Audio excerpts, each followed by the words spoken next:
En el libro de Deuteronomio, Moisés les recordó la ley al pueblo que estaba a punto de entrar a la tierra prometida, luego de décadas vagando en el desierto.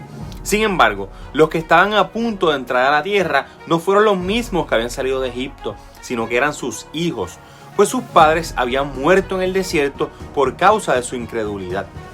Pero Moisés también hizo una declaración un poco intrigante a la nueva generación que iba a entrar a la tierra.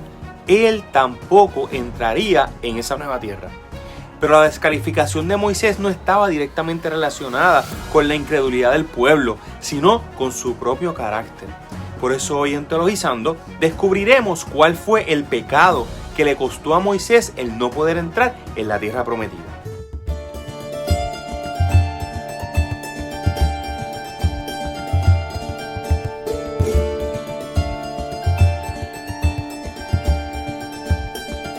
Moisés, con la mano poderosa de Yahvé, sacó a la familia de Israel de Egipto. En el desierto dejaron de ser una gran familia para convertirse en una nación, aunque todavía sin una patria. En su camino a la tierra prometida, mientras aún caminaban al sur del desierto de Parán, el pueblo murmuró contra Moisés porque no tenían agua. Entonces Yahvé les dio unas instrucciones específicas a Moisés para conseguir agua. Él debía, número 1, ir delante del pueblo con la vara que había usado para abrir el mar rojo. Número 2, debía buscar a los ancianos de Israel. Número 3, y debía golpear la peña de Oreb en presencia de los ancianos. Moisés cumplió con las instrucciones de Yahvé y el agua brotó de la peña. Yahvé mostró su poder delante de los líderes del pueblo y estos validaron lo ocurrido ante el resto del pueblo. Luego Moisés continuó guiando al pueblo por el desierto. Él actuó como un pastor llevando a su rebaño a buscar pastos frescos. Y así los fue dirigiendo hasta que llegaron a una región al norte del desierto de Parán. Y desde ahí envió a 2 espías a reconocer la tierra prometida. Los espías cumplieron con la misión y regresaron con un informe mixto. Por un lado, todos decían que la tierra era buena y eran todo lo que ellos esperaban. Pero la mayoría de ellos se sintió incapaz de poder vencer a sus habitantes. Entonces el pueblo pensó que era mejor regresar a Egipto, dándole espalda a Moisés, pero sobre todo a Yahvé. Moisés trató de razonar con el pueblo y darles la esperanza de que conquistar la tierra era posible. Pero el pueblo, en lugar de escuchar a Moisés, se dispuso a apedrearlo, tanto a él como a Aarón. Entonces la gloria de Yahvé detuvo un intento de lapidación contra Moisés y Aarón y se mostró en el tabernáculo. Yahvé le habló a Moisés de la incredulidad del pueblo y le mencionó su deseo de reemplazar aquel pueblo por otro pueblo. Pero Moisés fue capaz de mover el corazón de Yahvé para que no los desechara. Entonces, por la incredulidad del pueblo, Yahvé los sentenció a esa generación a morir en el desierto, mientras que sus hijos serían los que heredarían la nueva tierra. Es interesante porque la incredulidad del pueblo fue la causa de que vagaran 40 años en el desierto y murieran finalmente en el desierto. Sin embargo, Moisés no se había comportado incrédulamente. Por el contrario, él animó al pueblo a que confiaran en Yahvé y que por el poder de Yahvé ellos podían vencer a la gente de Canaán. Entonces, si queremos saber por qué Moisés no entró en Canaán, es necesario buscar otra razón diferente a la que sentenció al pueblo, o sea, la incredulidad del pueblo. Y nos ayudará a entender la razón, un detalle que puede pasar inadvertido: la vara de Aarón. Pero para entender la función de la vara, primero debemos examinar un suceso previo a este suceso de las aguas, y fue la rebelión de Coré. Luego de que el pueblo se enteró de que ellos no iban a entrar en la tierra prometida, sino sus hijos, los problemas solamente escalaron rápidamente. De hecho, una de las rebeliones más grandes ocurrió cuando un levita llamado Coré y un hijo de la casa de Rubén pretendieron que el sacerdocio no debía ser exclusivo de la casa de Aarón, sino que todo el pueblo estaba separado para Yahvé y por eso todos debían tener la capacidad de presentarse ante él. La consecuencia de esta rebelión fue que la tierra se abrió y se tragó a los rebeldes y hubo una gran mortandad en el pueblo. Luego de aquellas muertes, pareciera que el pueblo seguía cuestionándose las decisiones de Moisés y del sacerdocio de la casa de Aarón. Entonces Yahvé propuso un interesante sistema para ver cuál casa debía ser considerada como la escogida para la adoración. Moisés debía tomar 12 varas, con los nombres de cada una de las tribus escritas en cada una de las varas. Y de estas varas solo florecería la casa que Yahvé había escogido para el sacerdocio. Pero había otro detalle importante. La vara de la tribu de Leví no llevaría el nombre de Leví, sino que llevaría el nombre de Aarón. El resultado de aquel extraño ritual evidenciaría cuál era la casa escogida por Yahvé para llevar a su pueblo hacia él. Entonces Moisés puso cada una de las 12 varas delante del arca del pacto en el lugar santísimo y las dejó ahí por una noche. Al otro día, la única vara que reverdeció y hasta dio frutos fue la de Aarón.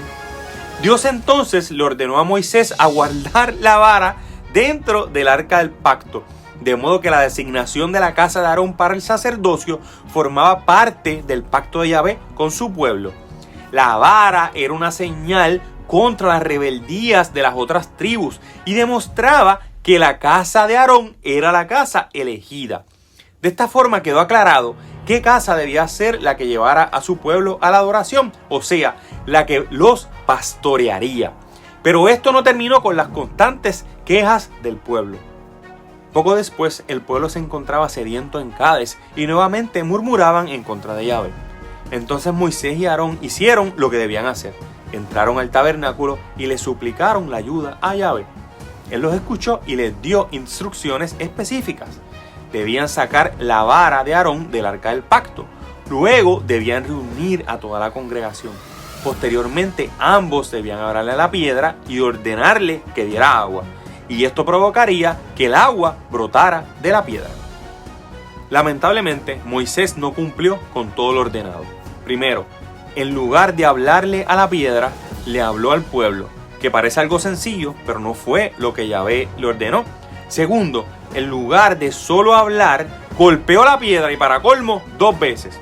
Según atestigua la Septuaginta, el golpe fue como los golpes que los pastores le daban a sus ovejas para dirigir a su rebaño. Pero no fue un simple golpe pastoril, fue un golpe fuerte, quizás tan fuerte como para romper la vara.